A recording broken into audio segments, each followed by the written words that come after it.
Burnout and loss is not just about being tired.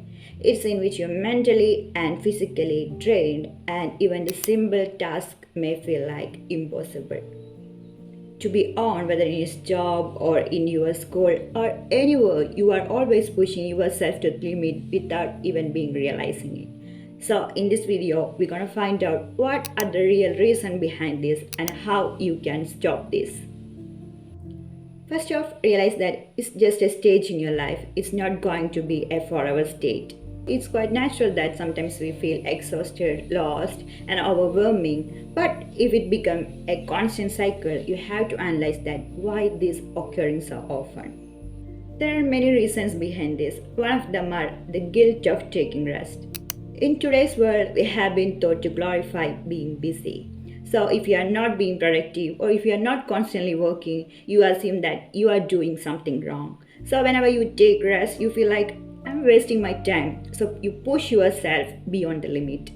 But without proper rest, you cannot recover or move forward. And the second one is the inability to say no.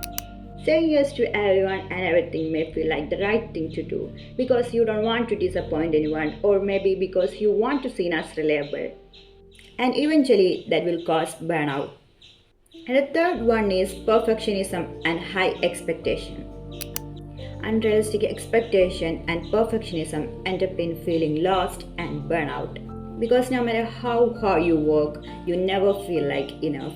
So you always push yourself and it end up in stress and feel like you are lost, exhausted. The fourth one is comparison. If you always compare yourself with others, you're always making a destructive conversation between you and your inner self. It says that I'm not enough, my life is so boring. You know how it goes because you're constantly doing this.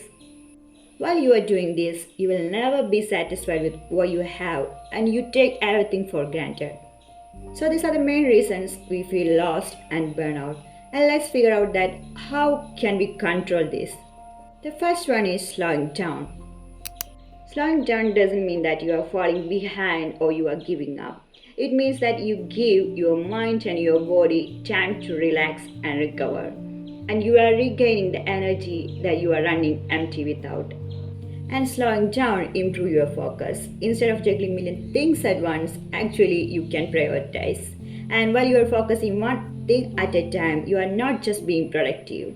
You are being more intentional and well less stressed. And slowing down also bring you back to the present. In the rush of daily life, we forget what our body really needs and what truly matters. And when you give yourself that space, you will feel more grounded and ready to handle life's challenges. And the second one is stop consuming too much. Every day we are consuming too much of information. Social media or news, you are consuming a lot of stuff. While we are consuming the more and more, whether it's information or material, which puts a massive strain in our mind.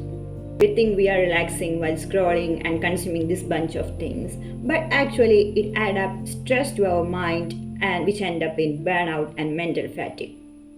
Each post, meme and video, your brain has to process whether I like this video or should I watch this video, and these micro decisions and thoughts add up and which create a burnout, and your brain just cannot handle this. But often comes with the feelings of inadequacy and frustration. So the constant highlight reels of others' perfect life can make you feel like you are falling behind. When you stop consuming, you give yourself some space to breathe, reclaim your energy and recharge, and you can focus what truly matters and you stop this overstimulation. And the next thing is set boundaries.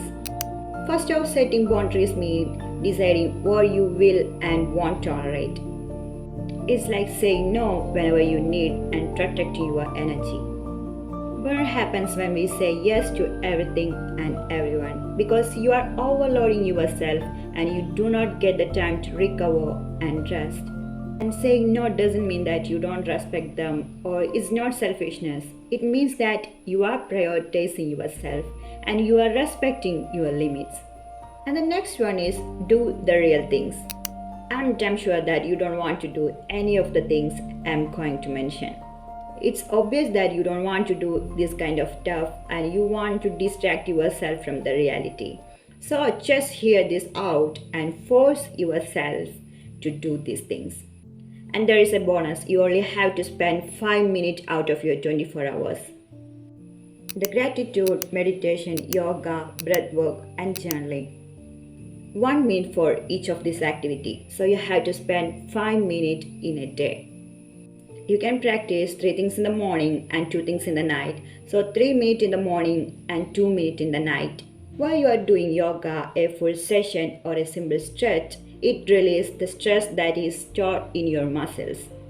Even the simple poses like child poses, a forward folding, can release the stress in your body, and it make a huge difference how your body feels, and moreover it make a huge difference how your mind feels. Channeling will help you to control your rushing thoughts. It's obvious that during burnout and loss, we have a lot of negative thoughts in our mind. So you can dump all of these thoughts in this book without a fear of judgment. And breath work and meditation is a powerful tool to calm down your mind. And finally, the gratitude. To be honest, we take everything for granted. There are so many people out there that are praying for what we have now. And next one is ask for help. Burnout may feel like you are stuck in your head, like you are carrying everything by yourself. But asking help, whether it's from your family, friends, or from a professional, can instantly lighten the load. Because sometimes we are so caught up in our routine and we don't see the answers that is right in front of our eyes. And sometimes we have wrong perception about things. And realize that asking for help is not a sign of weakness. It means that you prioritize your mental well-being, which is more important than anything in this world. So to wrap it out, burnout is not something that you can control or you have to live with. You can control it by slowing down, stop the consumption, and do the real things, and you can ask for advices or ask for help from others and setting boundaries. And realize that always your mental well-being comes first. And I truly hope this video is helpful for you. And if you find it helpful, don't forget to like, share, and subscribe. And see you in the next video.